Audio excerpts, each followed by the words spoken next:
araw po mga kanegosyo sa panibagong episode ng Kabuhayan at Negosyo. Isa na naman pong inspirasyon at kaalaman ang ating tutunghayan ngayong araw. Kung kaya kayo, alam ko yung mga may hilig sa steak at interesado sa negosyong pagkain.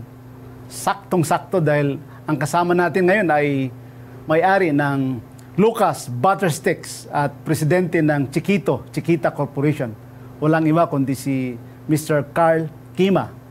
Sabay-sabay natin alamin ang kanyang kwento mula sa simula ng kanyang negosyo hanggang sa ngayon.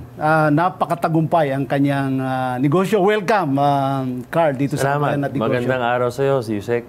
Oo, alam mo, sikat na sikat itong Lucas. Pero bago natin pag-usapan yan at saka itong Chiquita Corporation, gusto lang natin malaman, lalong-lalo na ang ating mga taga-subaybay ng Kabuhayan at Negosyo. Sino ba si Carl Quima? Si Carl ay isang simpleng tao na nangangarap na magbigay ng magandang buhay sa kanyang pamilya. At yun, at nakita ko yung opportunity mula bata ako. At yung mga nakikita ko opportunity, yun ang ginagrab ko para maabot ko yung mga nais kong ma-attain sa buhay. So, ano bang nauna? Itong Chiquita or itong Lucas Steaks? So, nauna po ang Chiquita. Yan ay poultry business po namin. At nung pandemic, ito ay nagkaroon ng problema dahil sa oversupply ng chicken. And, naalala ko pa yun, yes. Na napilitan kayo talaga, oo. Napilitan ho kaming nag-dress at magbenta ng chicken ng retail. At doon nagsimula yung Lucas afterwards. So Lucas is still under Chiquita. Okay. So brand lang po namin ang Lucas. So gaano ka nakatagal dito sa industry ng pagkain? Napakasarap ito. So sa industry mo naman pagkain, since 2004 nasa industry ako ng pagkain. Pumasok ako sa negosyo ng tatay ko, which is poultry din. Yun ang farm namin na nasa Cavite nung time na yun. Then after that, nag-franchise din ako ng 7-Eleven. Tapos nag-serve din ako sa mga restaurants ng mga placemats. Nag-advertising din ako dati. So ang unang business mo ay kanina parang nasa ads ka, no? Bago ka yung full-time entrepreneur. Yes, nasa advertising kami. Tapos we also did corporate giveaway. So medyo marami na po akong nasubukan din na negosyo. So bago muna itong anong tawag dito, itong negosyo mo dito sa pagkain, ano yung unang-unang negosyo na sinubukan mo, Carl? Ang una kong negosyo, nung bata ako, kasi ang eskwelahan namin ay medyo may pera po yung mga kaklase namin. Ang magulang ko noon ay medyo nagsisimula pa lang din sa kanilang negosyo. So, naiingit ako sa mga kaklase ko dahil ang dami nilang pera at ako halos balit ang baon ko. So, doon ko naisip na ba't kaya di ako magbenta ng mga gustong bilhin ng kaklase ko? So, nung time na yon, nagkataon, yung kapitbahay ko, nagmamanufacture sila sticker ng Street Fighter. Di ko alam kung natatandaan nyo pa po. Yes. Ano na yun. So, inimbita ako nung kapitbahay namin maglaro ng Street Fighter sa bahay nila. Tapos pinopost. Doon niya dinodrawing at ginagaya yung inspiration yun nung ginawa niya yung stickers.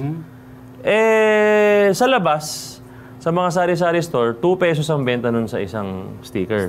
Ang bigay niya sa akin, 1 piso lang. So, tsaka hindi pa lumalabas yung mga yung bagong editions, meron na ako. So, yung atang tao dun sa ano namin, sa akin bumibili ng stickers ng Street Fighter. So, doon ako nagsimula, natuwa ako. High school ka nun o college? No, grade 3, grade 4. Sobrang bata ko nun. Tapos nag-move on yun to, nagbebenta rin ako dati ng Tommy na, yung corn snack. Yeah, corn snack. May piso sila dati na 50 cents lang nabibili. Bili yung mga klase ko. Very enterprising ka pa. Yun talaga doon talaga ako nagsimula. Until Nung high school ako, kumuha ako ng Tiangge sa Green Hills. Punta akong Divisoria, bili ako ng mga items na pwede ibenta pag Christmas. Inaangkat ko yun sa Divisoria, tapos bebenta namin Nagtitinda-tinda ka sa Tiangge. Tinda sa Tiangge. Natandaan ko pa nga dati na December 22 yun, birthday ng daddy ko. Kinailangan kong bumalik ng Divisoria kasi walang laman yung pwesto ko. At bumili ako ng 2 sako ng pantalon. Aba, buhat-buhat ko, hindi mo makagalaw dahil... Mabigat? Punong-puno ng tao. Hindi mo makagalaw. Sobrang sakit ang katawan ko. Kasi, wala naman akong choice kung hindi ko makagalaw eh. So, yun. So, marami pong pinagdaanan yung ako, bago ako napunta dito sa ginagawa ko ngayon. So, paano ka naman napunta dito sa food industry business? So yun na nga. Since may farm po kami, Family-owned ito, no? hindi po. Yung Chiquito-Chiquita is sarili na po. Okay. So, nagpatayo po kami ng farm nung before pandemic. And nung pandemic, yung normal na 80 pesos live weight ng mga buhay na chicken went down to as low as 15 pesos per Lugi kilo. talaga, no? Lugi talaga. Kasi ang sisiu, 25 pesos. 25 pesos, oo. So, lahat ng pinakain mo, lahat ng gamot na binigay mo, pasweldo mo sa tao, kuryente, lahat po yun, tapon po lahat yun. So, wala naman po choice kasi based sa market price po ang natin, sa supply and demand. So, para hindi namin ibenta ng 15 pesos ang manok namin, ang ginawa namin ay nagkatay kami, nag-parts, nag-fillets, at nag-store po kami sa cold storage para hindi kami ganun kalaki ang lugi. At nag-start po kami magbenta ng online ng manok. So, March 25, Yun yung nagbebenta na lockdown. ako ng... March 15 po, lockdown eh. Oo. March 25, nagbebenta na ako ng manok online. Mula sa bahay. So, from cold storage, maglalala mo ba ko papuntang bahay, pupunin namin yung freezer namin na 300 kilos. Wow. Kasi bebenta namin. Tapos pag naubos na, kukuha namin yung cold storage, babalik naman sa bahay. Tapos isang katulong namin babae. Macho na nga siya eh. Sa dami ng nabuhat niyang manok. Nabuhat niya manok, oo. Yes, oo. So, so, ang nangyari po ay meron pong nagtatanong sa amin mga customers, bakit puro manok lang ang benta mo? Wala ka bang pork? Wala ka bang beef? So, doon po namin naisip na sisaglagay kami ng manok sa mga cold storage, ay yan ay may maraming importer. Correct. So, sabi ko sa kanila, baka pwede niyo kong pakilala sa mga importers dyan para makapagsimula rin akong magdala ng pork at ng beef. So, doon po nagsimula. At ako, mahilig din ako kumain. Kita naman ho. So, yun. So, meron akong pinapanood na YouTube na vlogger, si Guga Foods. So, mahilig siya mag-experiment ng iba-ibang klaseng aging ng steaks. Age siya sa whiskey, age siya sa Ajinomoto, age siya sa Magic Sarap, iba-iba ho. And doon po namin i-age siya sa mantikilya, butter aging. So, yun po yung At ngayon po ay yun po yung naging main product namin, which is si Lucas Butter Steaks. Oo. Kayo ay may physical store? Wala po. Online store lang po kami. Sa office po yung main na labasan po ng products namin. Pero meron po kaming 20 franchises in Metro Manila selling Lucas Butter Steak. Sa bahay lang din nila. And meron din po kaming 20 franchise sa iba-ibang pong probinsya. Cebu, Davao, Iloilo, Bacolod, Cagayan de Oro, Zamboanga, Tarlac, Pampanga. So may mga iba pa ho. Ano yung kinikerry nyo na like sa mga steak, US, Australia, or Japan? Yeah, so we have US, Australia, and Japan. So US is yung ribeye po namin. Ribeye. T-Bone and Porterhouse is Australia. Then yung Japan po natin is yung Wagyu cubes. So ano yung pinakamalakas dito ito sa mga product ninyo, Carl? Sa market po namin, ang pinakamalakas is yung ribeye. Ribeye yung pinakamalakas, no? Yes, kasi syempre walang buto, malambot. So yun po yung pinaka gusto ng mga tao. So ano naman yung mga pinakamahirap o yung mga talagang sumubok sa'yo sa negosyo na ito, lalo na itong nangyari na yung pandemic. So ano yung mga challenges na talagang na-encounter mo sa ganitong business? Actually, ang pinakamahirap na pinagdaanan ko is nung pandemic, kung paano ko hindi ganun ma-save yung business at hindi ganun kalaki yung malugi namin. Yung pagkatay namin hanggang sa pag-store sa cold storage hanggang sa pagbenta, hindi yan gawain ng isang individual, pero sa amin ako lahat ang gumagawa. So paano mo naman overcome itong mga challenges, itong naging problema mo during the pandemic? Yun, tiwala lang na magiging mas maganda ang at wag sukuan yung sitwasyon. So, napakalaki po ng nalugi namin. Yun nga lang, wala naman po tayong magagawa. Hindi na naman natin control. Lahat naman ng tao ay dumaan dyan sa pandemya. So ngayon, unti-unti na namin tinatry bawiin yung nawala po nung panahon na yun. So, of course, may mga inspiration ka, Carl. Ano yung nagbigay sa'yo na inspiration na wag kang mawala ng pag-asa, lalo na doon sa pandemic na naging trial sa'yo sa business? Siyempre yung pinakamamahal kong asawa, siyempre wala naman tayong pangarap kundi at magbigay po ng tamang magandang buhay para sa kanila. At makatulong din ako sa ibang tao dahil siyempre yung farm namin, nung time na yun, siguro may mga 40 po na tao na nakatira sa loob ng farm. Siyempre, pag sinukuhan po natin, lahat din po sila mawawalan po na hanap buhay. So even ngayon sa Lucas, we have about 13 na mga tao. So sila rin mawawalan ng hanap buhay kung tumigil po tayo. Ano nga ba itong Lucas Butter Steaks? So si Lucas Butter Steaks, basically, ang ginagawa po namin is bumibili po kami ng imported po na steak na hindi po high grade. Pero hindi ibig sabihin ng hindi high grade is hindi masarap. Hindi lang siya, ang grading kasi system sa steaks is yung gaano kadami yung fat content. Correct. Yung marbling niya. Diba? So, yung binibili po namin, hindi siya masyadong marbled. Wala siya masyadong taba. So, traditionally, kung lulutuin mo siya, medyo matigas siya. Pero since ini-age namin siya, pinapalambot namin yung steak para maging acceptable na siya sa palate ng tao. So, parang yung ginagawa namin is ginagaya na nung steak namin yung mga mas mahal na steak, pero yung presyo, mura pa din. Very competitive. Very competitive pa rin. Oo. So ilang days, ano yung proseso nyo? Ilang days nyo to? So binabalot lang namin sa matikilias, pero kami dinadagdag na ibang mga ingredients dyan. At 14 days po na ini-age siya. Matagal din. Matagal din.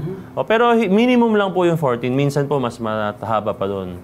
So syempre, pag hindi pa namin kailangan yung steak, hindi po namin tinatanggal minsan sa aging para mas maganda po yung At na-absorb po niya yung umami na flavor nung butter. Kaya iba po ang dating ng steak po namin.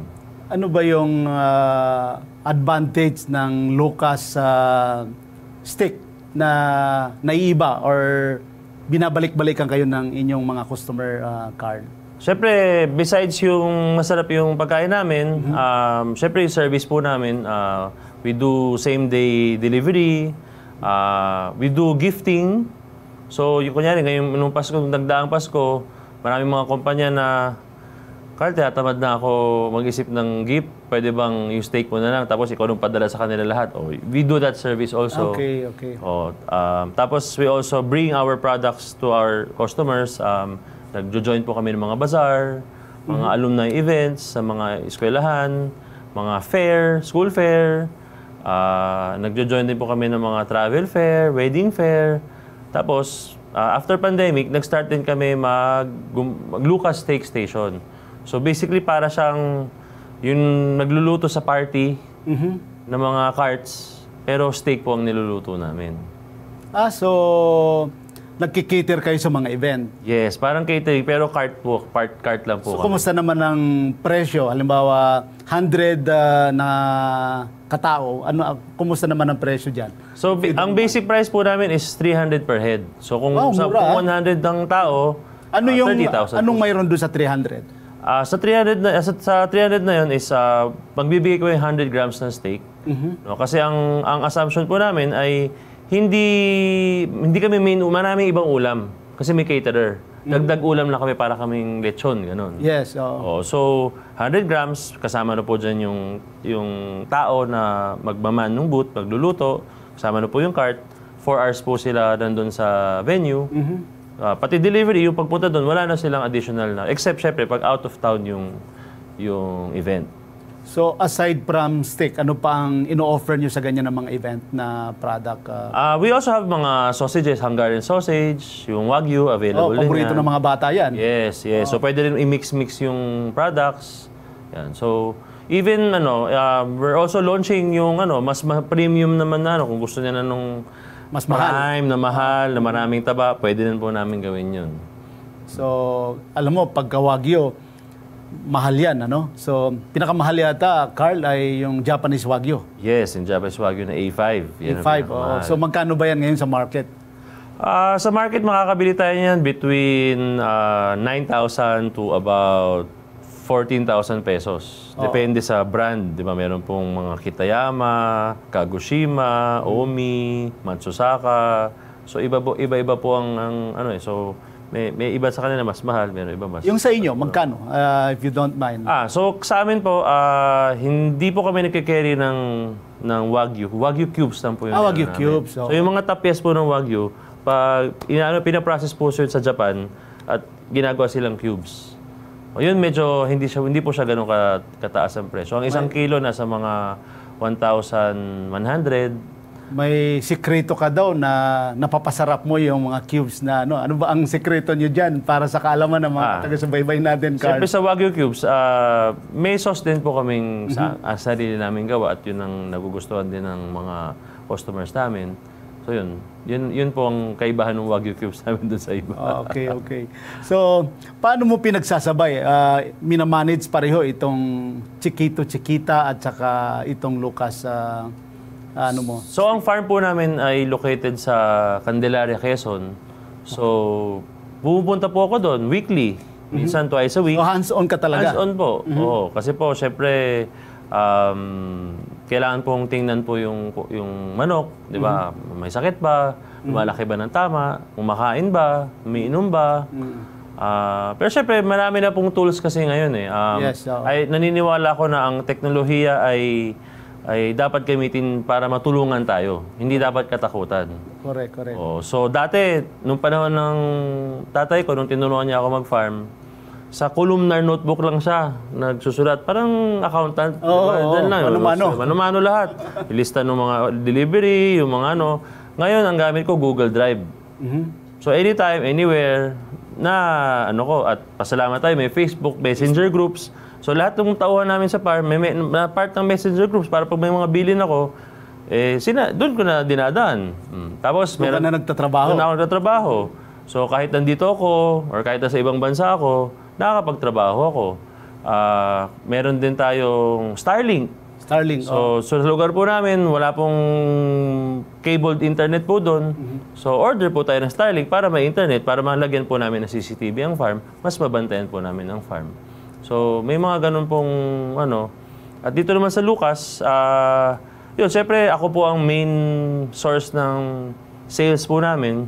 So, because of BNI, 50% po ng benta namin sa BNI ko po nakukuha.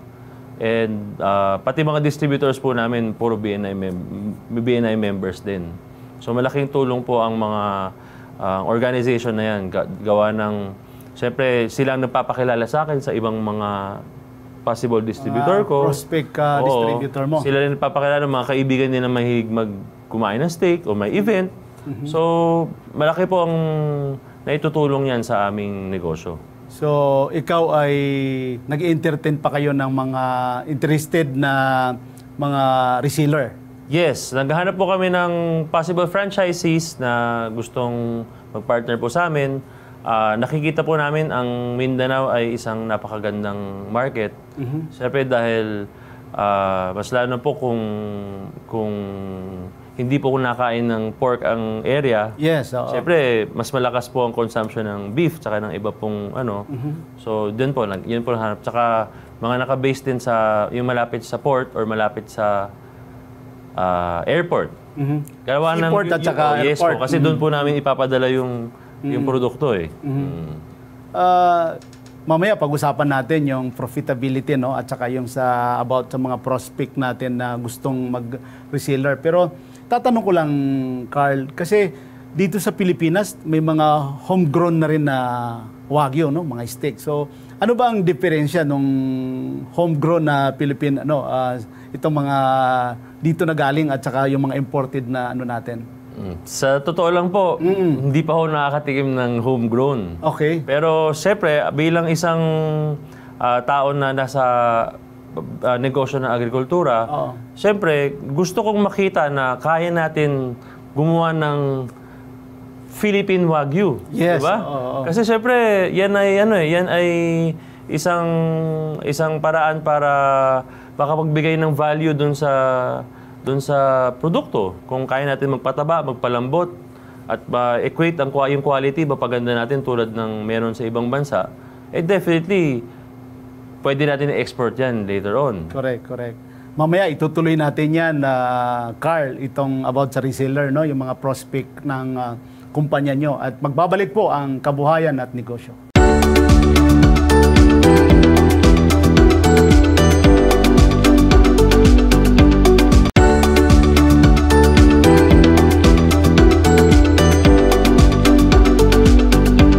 Nandito pa rin po kami ni Carl dito sa Kabuhayan at Negosyo. Kanina, pinag-usapan natin, Carl, yung doon sa mga aspiring na gustong mag-reseller ng product nyo. Paano ba ang sistema nyo rito?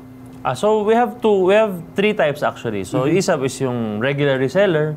So ang reseller lang namin is minimum 10 kilos ang purchase, every purchase, mixed products. So pwede po sila mag-ano. So pag ganun, wala po mga area. Sila na po bahala kung saan po nila gustong i-resell yung product natin. Ang pangalawa po is yung tinatawag naming virtual franchise or online franchise. So ito naman po ay ang package po namin is 60,000, no? 20,000 po is the franchise fee, 20,000 is yung produkto, 20,000 worth ng freezer. So, pag ganyan po, officially, ipapasok po namin sila sa GrabMart para po, yung lahat po gusto mag-order online sa Grab, doon sa area nila, sa kanila na po mag-order. Okay. So, kumbaga parang location-based po siya. Within 3 kilometers ng area niya, sa kanya lang mag-order yung mga tao. So, kayo nasa Visayas, Mindanao na rin kayo. May mga reseller ka rin doon. Wala. Yes. So, yun po yung pangatlo namin, ang exclusive distributor. So, si exclusive distributor, siya maghahawak ng buong probinsya. At saka, pwede rin po siyang maghanap ng virtual or online stores within yung probinsya. Wala kayong minimum. Wala naman po sa ano. Yung mga katulad ng mga restaurant, mga hotel, sila ba kumukuha sila sa inyo? Or? Yes, meron din po mga restaurants na kumukuha sa amin. Yun nga lang po, since hindi po namin, ang product po namin ay hindi yung tinatawag na Black Angus na ribeye, na Black Angus na steak. Hindi po kami pwede magsabi kung sino pong restaurant ang of course. So, yun. So, ang ano lang is USDA na steak yung ang kaya na po namin i-claim. Okay. So, ano ba ang sekreto ninyo, Carl, na tuloy-tuloy yung pamamayagpag ng Lucas? Siyempre po, patuloy po din ang pag-market po natin ng product natin. At syempre, pag may nagkakaroon po tayo ng mga feedback or ng mga tinatry po natin improve yung product. Dati, nung start ng pandemic, may nagsasabi sa amin, maalat, gano'n. So, nagre-reformulate din po kami para at least matugunan po namin yung request po ng customers. Requirements. Then, syempre, nung nagkaroon na kami ng mga franchisees, ang umuubos po ng oras namin ay mag-isip kung paano namin tutulungan, paano namin gagawing mas successful yung franchisees. So, kunyari, yung steak station po namin, kahit sino po pwede mag-book, yung mga franchisee pwede mag-book, pero kami po dito sa Metro Manila, kami po yung nag-fulfill po nung event. Okay. So, kunyari, franchisee po kayo. Siyempre, wala kayong tao, nasa bahay lang kayo. So, meron kayong kaibigan na gustong magkaroon ng steak station. Bubuk nyo lang po. Kami po yung pupunta dun sa event niya, kami po magluluto, pero meron kang kikitain dun sa ginawa po namin. Napakaganda yung sistema nyo. Yes. So, may minimum ba kayo or ano ba ang Sa steak station po, ang minimum po namin is 40 packs, 40 people. So, ito yung 300 per head? 300 per head. So, 12,000 lang po siya. Yun ang pinaka... hindi ganun kamahal din. Hindi ganun kamahal, yes. So aside from, kanina tinanong ko, aside from sa mga rib eye, ano pa ang pwede nyong i-offer dyan sa mga station? Porterhouse, T-bone. No? Pero normally sa mga event, hindi namin siya ino-offer gawa ng may buto po. Ang hirap po i-chop yes. para i-distribute sa maraming tao. Kaya rib eye po kasi, ano po siya, puro laman po. So madali pong putulin, madaling hatiin. Oo. Yung cubes naman, mayroon din. Cubes, meron din. Wagyu cubes. So ano bang pinaka-in-demand nyo sa ganyan ng mga station? Rib eye pa rin po. Rib eye pa rin, ano? Oo. Nakakatawa nga kasi noong una, ang vision lang namin is mga small parties. Ngayon, pati mga kasal po. At nakakarating kami Tagaytay, nakarating na kaming San Antonio, Quezon, which is 3 oras from Manila. So may mga ganun na kaming mga bookings. Mga birthday party, anniversary, product launching, mga binyag. Yan po ang mga kumukuha po sa amin. Oo. Gusto ko itanong sa'yo, Carl, yung nakikita mo na trends o opportunities sa food at saka restaurant industry ngayon sa Pilipinas. Ang maganda ngayon kasi is, marami na information available sa atin. Hindi tulad noon na maraming sikreto kung paano lutuin yung mga ganyan, di ba? So, kung talagang merong gustong gawin ng isang tao, by the help of internet, di ba? By the help of experimenting, kung talagang mas madali mag-develop ng product. And marami na ring ways para i-dali ng product mo sa market. 'Di ba? Dati nung panahon nung sinaunang panahon, walang mga text, 'di ba? Oo, social media. Walang social media, walang internet. So ang hirap po dati. Ngayon ang daming paraan. Yun nga lang, kailangan matuto ka paano ka magiging iba doon sa ibang mga nag-iingay din sa parehong platform. Kaya nga, sabi ng mga kabataan, Carl, kailangan yung product mo ay, TikTokable at saka Instagrammable. Instagrammable, so, kayo rin, pinopromote nyo rin sa ganyan ng mga platform, ano? Sa totoo lang, hindi po namin strength yan. Okay. Pero, humihingi kami ng tulong sa ibang mga taong nagninegosyo din na magaling sa ganun para naman we also support them. So, kumbaga, tulungan po kami ng negosyo. Pero napaka-importante nun yung Instagrammable at TikTokable. TikTokable. Kahit ang pagkain ay hindi ganun kaganda, kasarap. Basta TikTokable, basta maganda po yung experience nung tao pag pumunta po sa inyo. 'Di ba? Maganda yung service, malinis. Babalik po ang customer. Baka may mga sikreto ka, Carl, dito kung paano nyo pinapasarap itong mga product nyo. Ano ba ang mga advice mo para sa... Ang sikreto namin dyan is pagmamahal. Siyempre, yung pagmamahal sa ginagawa namin, pagmamahal sa mga tao namin na nagde-dependent dun sa success po ng negosyo natin, no? Pagmamahal na matulungan din natin ng ibang tao magkaroon ng side income or ng main income through sa business po namin.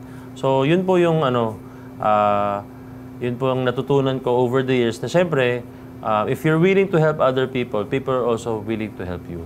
Tama yan. At is there a way na mataas ang kalidad ng iyong product while, of course, abot kaya para sa mga customer? Kasi sinasabi mo kanina na affordable naman yung product nyo. Yes. No, so syempre, merong mga ways naman po. Like kunyari sa amin, yung meat po namin mismo is medyo mura-mura compared dun sa ibang mga mahal.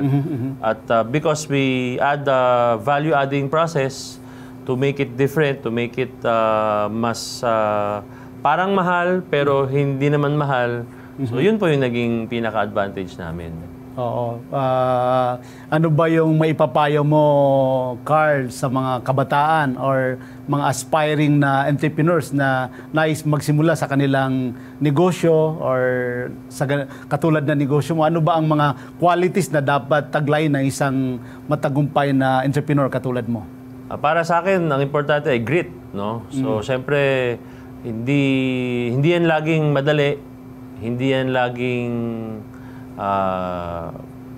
buhay entrepreneur, okay, masaya, gano'n. Hindi gano'n eh. Kasi entrepreneur, hindi naman natigil ang pag-iisip. Diba? Matutulog ka na lang. Hindi araw-araw, panalo ka. Hindi araw-araw, panalo ka. May araw, talo ka.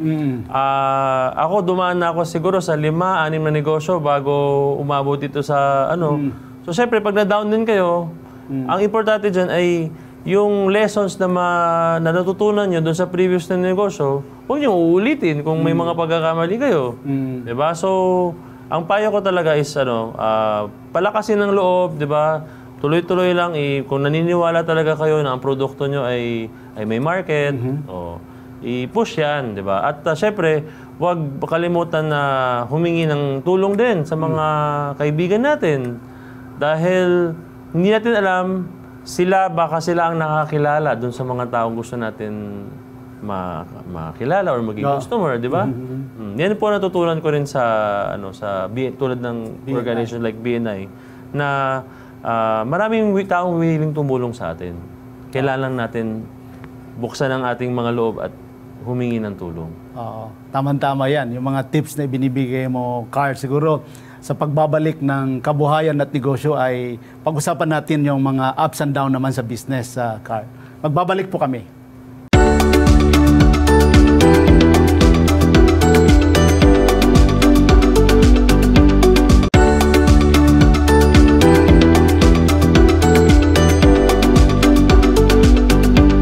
Nandito pa rin po kami ni Carl dito sa Kabuhayan at Negosyo. Alam mo, Carl, napaka-inspiring ang mga sinishare mo sa mga suki natin dito sa Kabuhayan at Negosyo. Kanina, nung break, Carl, sabi ko sa'yo, baka pwede tayong mag-share ng napaka-hirap na naging challenge sa'yo sa negosyo. Nabanggit mo pa rin yung poultry. Bakit ito ang pinakamahirap na naging challenge sa'yo as an entrepreneur, Carl? Siyempre, poultry nung pandemic. Pandemic, yun po yung pinakamahirap kasi yun na nga, bumagsak po talaga ang presyo ng manok. Oo. At siyempre, ang farm din po namin, ba't naitayo na, ay nakautang din sa bangko. Kaya hindi pwedeng basta-basta isarado. Basta-basta isara. Habulin ka ng bangko. Habulin po tayo ng bangko. So, siyempre, kailangan laban lang talaga. Maghanap ng paraan para hindi mas malaki ang malugi at maghanap ng ibang paraan para din magkaroon ng ibang income. Kung doon po, kasi syempre, kung doon po hindi... So, ang ginawa po namin, besides that, syempre, nagbenta po kami ng frozen para mabenta namin manok. Ang ginawa po namin, bumalik po kami sa contract growing. Okay. So, bumalik kami sa isang principal para kahit pa paano yung farm, may magkaroon ng kita. Hindi na siya palugi. Pero siyempre, yung kapital, naubos na. In fact, yung sa family namin, third generation na po akong nagpo-poultry. Yung lolo ko po nagsimula sa San Miguel ng 1968. So, naiintindihan mo talaga itong negosyo na pinasok mo talaga sa poultry, no? 1968. And mula doon hanggang ngayon, first time po kami try magbenta ng commercial. Commercial po kasi yung tawag doon. Tama, yeah. Nakaka-contract growing. The whole time naka-contract growing lang po kami. Yung nag-iisang beses na nag-try kami mag-commercial, na pandemya po kami. Nako, yun ang pinaka-challenge. So, paano mo to na-overcome? Balita ko, ikaw ay tumira pa doon sa farm nyo, no? Oo, kasi nung March 15 ng lockdown, hindi ko alam kung makakapasok ako ulit ng farm po namin. Gawa ng, siyempre, every probinsya may... napakahigpit. Napakahigpit. Kanya-kanya pong rules. So, nagpunta ako ng farm para kahit pa paano, mapasweldo ko rin yung mga tao doon. Gawa ng wala pong bangko doon sa... mahirap yun. Sa farm po doon sa bayan po ng farm namin. At, siyempre, nahiya din po pakita sa tatay ko. Gawa ng siyempre, yung nalulugi nung time na yun. Di ba? Iwas ka. May iwas talaga ako sa takot. Kasi di ko alam kung anong sasabihin niya sa akin. Until now, pag napag-uusapan namin, nanliliit ako. Kasi ang hirap po talaga. Pero siyempre, wala naman tayong magagawa. No choice. No choice, di ba? Kailangan kapal-kapal na yung mukha. So, talagang tinutukan mo yon. Talagang tinutukan yon para maibenta po namin lahat ng mga existing na manok namin noon. Which is eventually over time, nabenta naman po namin. At yung iba po na nakahingi din ng tulong yung mga ibang mga nakaupo sa mga kanilang mga probinsya na nabentahan po namin ng manok kasi nga mura yung manok po tayo. Nabentahan namin manok para may pamigay naman din nila sa mga constituents nila. Para rin may pagkain kasi di ba maraming tao walang trabaho. So para matulungan din namin sila at the same time. So binibili yun, lalo na mga politiko. Mas mahal pa benta ng politiko mas mahal pa bili ng politiko kaysa dun sa yung mga trader na nagbabagsakan ng presyo. Siyempre, doon lang sa politiko magbebenta, di ba? Tama. Nakatulong pa tayo. Nakatulong diba? ka pa. Magamat lugi, at least kahit pa paano, nakatulong. Hindi naman nabulok or... para hindi... yun ang mas mahirap. Yun ang mas mahirap pag nabulok or itatapon lang. Siyempre, ayaw po natin na ganyan ang mangyayari. So talagang tuloy-tuloy ang pagninegosyo nyo despite doon sa hard lockdown, yung talaga napakahigpit.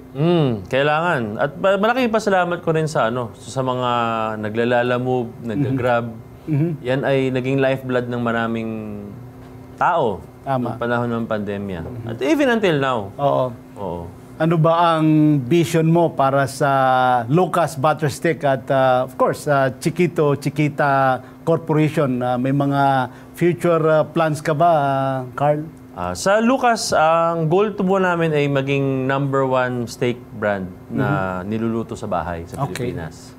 Yan talaga ang vision namin. Kaya gusto namin magkaroon ng presence sa bawat province dito sa atin sa Pilipinas. Currently, 20 pa lang sa amin pero meron tayong 80 probinsya. So yan po ang goal po natin na marating po natin yung lahat ng probinsya. And for Chiquita naman is yung existing farm namin ay ma-expand pa namin. At syempre, mas marami po kaming matutulungan ding tao kapag kapag mas marami po kaming inalagang manok. Ano ang mga upcoming events nyo, Carl? So nasa The Wedding Library Fair ng Bridal Fair sa weekend ng February 4, 5, 6. Then meron din po kami sa Toast Wedding the week after, 14, 15. Okay. Baka para sa kaalaman din ng mga suki natin dito sa Kabuhayan at Negosyo, ano yung website nyo para yung mga interesado na mga gusto mag-reseller sa inyo, Carl? So, meron po kaming website, www.lucasbuttersteaks.com. Pero mas kung nais nyo po kaming contact, better po sa Facebook page or Instagram page po namin, Lucas Buttersteaks. Isang word lang po yun. Mobile number? Mobile number 0917-891-1013. So, ano ba ang minimum na puhunan ng gusto mag-reseller sa inyo, Carl? Maliit lang po sa amin. Mga 10,000 po. 10,000 pwede na. So, may na rin sila. More or less, na po, 10 kilo na po ng steak. Wow, okay. So, baka may parting words ka, Carl, sa ating mga taga-subaybay? Ang pagdedegosyo ay very rewarding, no? It's also very difficult. Pero kung talagang yan ang gusto niyong gawin at meron tayong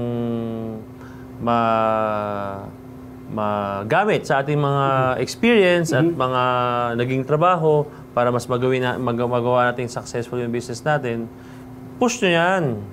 Diba? Kahit part-time lang sa simula. Hindi tayo kailangan... Huwag nila iwanan yung trabaho nila. Hindi kailangan iwanan agad ang trabaho. Correct. Start tayo part-time. Diba? Kung selling or may bagong produkto, subok tayo, diba? Product development, yung pagkuha natin ng feedback galing sa mga kamag-anak natin, kaibigan, para makita natin kung talagang may market ba yan bago tayo full blast. Pero pag nakikita na natin full blast na, pwede na pong iwanan ng trabaho. Pagka kumikita na talaga, stable na. At stable, yes. Ikaw ba, Carl, mayroon ka pang iniisip na expansion or gusto kang maging may iba ka pang negosyo na gustong pasukin, Carl? As of now, wala naman akong naisip. Pero yung sa Lucas, gusto talaga naming ma-achieve yung goal namin. At yung sa Manuka naman, gusto namin, baka pag-expand din sa Manuka namin. Tiyak na maraming natutunan ang ating mga taga-subaybay, Carl, sa mga sharing mo ng ideas about entrepreneurship. Maraming salamat sa iyo, Carl. Maraming salamat din sa pag-imbita sa amin. Thank you po, mga kanegosyo. At of course, salamat kay Carl sa mga ibinahagi niya na siguradong makaka-inspire ng mga sa mundo ng negosyo at gustong sumubok magnegosyo. Samantala, para po sa mga hindi nakapanood ng mga nakaraang episodes natin dito sa Kabuhayan at Negosyo, pwede nyo pong balikan through my YouTube channel, Abdul Gani Makatuman, at ang aking Facebook page, Abdul Gani Makatuman, Kabuhayan at Negosyo. Siyempre, wag po natin kalimutan na mag-like, mag-subscribe at i-follow para sa mga updates at bagong episodes. We at Kabuhayan at Negosyo are one with the government in our commitment to help Filipino entrepreneurs improve their lives. Lagi po nating tatandaan, kahit anumang sakuna, kahit anumang problema, sabi ni Carl, kayang-kaya natin ito. Ako po si Gani Makatuman at ito po ang Kabuhayan at Negosyo.